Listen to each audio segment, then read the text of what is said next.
Assalomu alaykum aziz qadrdonlar. 12 ta Premier Plus pozitsiyasini atiga oylik to'lovi 1.477 ming so'mdan 60 oyga bitta pasport evaziga o'zini narxini bo'lib to'lashga olish imkoniyati bor ekan akalar. Biz hozir rasmiy avtosalonda ichkariga kirib to'liq jadvallarni oldik. Bu haqda sizlarga to'liq ma'lumotni beramiz. Bittadan like bosib, Damas'ni mana yangilangan varianti ham bor. Bundan tashqari Damas'ni eski variantlariga 5 million so'm skidka bilan olish imkoniyati ham bor ekan. Kanallarimizga o'tadigan bo'lsalaring, bu haqda ham video qilganmiz.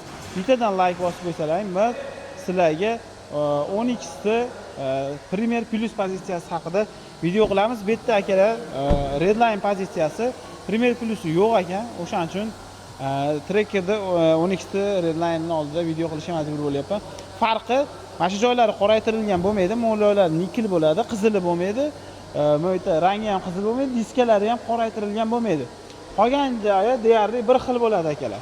O'shaning uchun mashina oldida video qilyapman. Bittadan like bosib, obuna bo'lib, podeshka qilib qo'ysalaring, men sizlarga to'liq ma'lumotni berishni boshlayman akalar.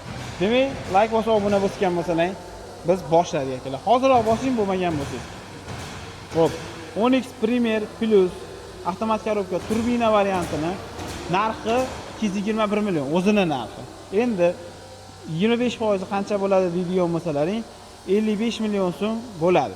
Endi 32 oyga 5 million 194 ming so'mdan bemalol olib chiqib ketsangiz bo'laveradigandan bo'lar ekan. Akalar, endi qarang. 30% boshlang'ich to'lov qiladigan bo'lsangiz, Premier Plusga 66 million so'm to'laysiz, 4 million 300 ming so'mdan tushadi. Ya'ni 36 oyga bo'lib o'zini narxida hech qanaqa kreditlar emas, bo'lib to'lashga. 10X olgan bo'lamidingiz yoki Cobalt naqd pulga olgan bo'lamiz?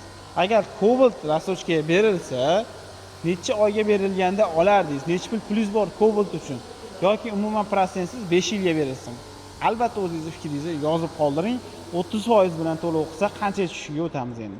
66 million so'm to'laydigan bo'lsangiz, 4 million 300 ming so'mdan 36 oyga bo'lib berishar ekan. Bitta hech qanaqa narxlar qo'shilmaydi, hech qanaqa kredit emas akalar. O'zining narxida bitta pasport beradi.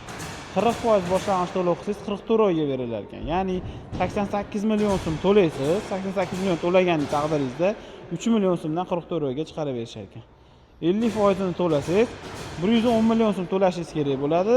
2 million so'mdan 55 oyga, ya'ni deyarli 5 yilga, 5,5 yilga qilib berishar ekan akalar. Bundan tashqari 60% bilan ham olsangiz bo'ladi. Boshida aytib o'tganimdek 1.477 ming so'mdan oylik to'lovingiz chiqadi. Boshlang'ich to'lovini 132 million so'm to'lashingiz kerak bo'ladi akalar. Video yoqayotgan bo'lsa akalar, bittadan like bosinglar. Damas haqida ham video chiqarganmiz. Trackerda rasochkalari, hamma pozitsiyalar haqida video chiqardik. Captiva 5 ham bor ekan akalar. Pastda raqamdan qoldiraman. Biz bermagan ma'lumotlar bo'ladigan bo'lsa, hammasiga javob berishadi. Bu 10X ta Redline varianti edi. Bu haqida ham alohida video chiqarganmiz. Video foydali bo'lgan bo'lsa, obuna tugmachasini sirasi bosib qo'ying.